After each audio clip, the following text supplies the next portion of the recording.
Shalom, yang saya hormati Bapak dan Ibu dosen mata kuliah Silvika. Perkenalkan, nama saya Cinta Agnes Anggona dengan NIM 1904016179 dari kelas A3. Di sini saya akan menjelaskan materi kuliah Silvika mengenai klimaks suksesi. Nah, apa sih manfaatnya kita untuk mempelajari suksesi? Jadi yang pertama adalah untuk mereklamasi lahan bekas tambang, dan yang kedua merehabilitasi lahan kritis, dan yang ketiga merehabilitasi kawasan bekas longsor.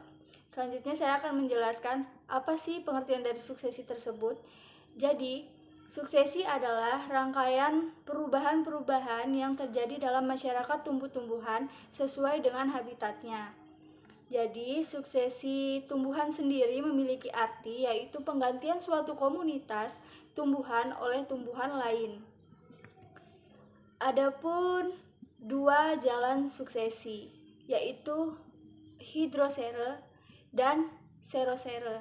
Di sini saya akan menjelaskan dulu apa itu sere. Jadi sere itu adalah siklus lengkap perubahan-perubahan pada suatu areal dari lahan yang kosong atau awal ke formasi klimaks. Jadi hidrosere sendiri berjalan dari permulaan di dalam air lalu menuju ke klimaks, sedangkan xerosere sendiri berjalan dari batu lalu menuju ke klimaks.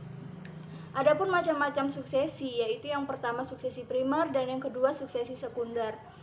Jadi tingkatan suksesi pun ada 4, yaitu tingkat pionir, tingkat konsolidasi, tingkat subklimaks, dan tingkat klimaks. Jadi di sini saya akan menjelaskan apa sih subklimaks. Jadi subklimaks itu adalah kondisi masyarakat hutan klimaks atau palsu yang terjadi karena perkembangan vegetasi ditahan dalam suatu tingkat tertentu oleh halangan-halangan alam atau bukan iklim yang terjadi secara permanen. Penyebabnya pun ada 3, yaitu antara lain kebakaran berulang pada permukaan hutan, dan yang kedua adalah pengembalaan, dan yang ketiga adalah berbagai aktivitas manusia. Klimaks iklim ditandai oleh 3 karakter, yaitu yang pertama adalah klimaks itu stabil, yang kedua klimaks mempunyai korelasi dengan tanah, dan klimaks pada hakikatnya memiliki komposisi spesies yang seragam pada daerah yang beriklim sama. Jadi klimaks itu pun dibagi menjadi 2, yaitu klimaks klimatis dan klimaks fisiografi atau edafis. Jadi klimatis itu klimaks suksesi yang terjadi ketika masyarakat tumbuhan dan dominasi vegetasi yang ada ditentukan oleh iklim. Sedangkan fisiografi atau edafis yaitu pembentukan klimaks yang menyimpang dari tipe sewajarnya akibat dari keadaan fisiografi. Nah,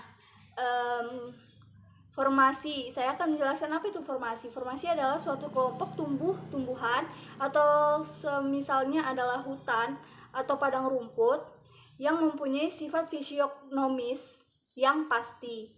Jadi ada 2 macam formasi, yaitu formasi klimatis atau zonasi dan formasi edafis atau ezanol. Macam-macam tipe penutup pada vegetasi yaitu ada 4. Di sini saya akan menyebutkannya saja, yaitu tipe hutan, tipe pengelolaan, tipe fisik, dan tipe indikator. Jadi itulah yang dapat saya jelaskan dari materi kuliah yang saya dapatkan mengenai materi tentang klimaks suksesi. Sekiranya jika ada kesalahan kata yang saya sebutkan, mohon dimaafkan, dan sekian hasil penjelasan materi kuliah dari saya. Saya ucapkan sekian dan terima kasih. Shalom.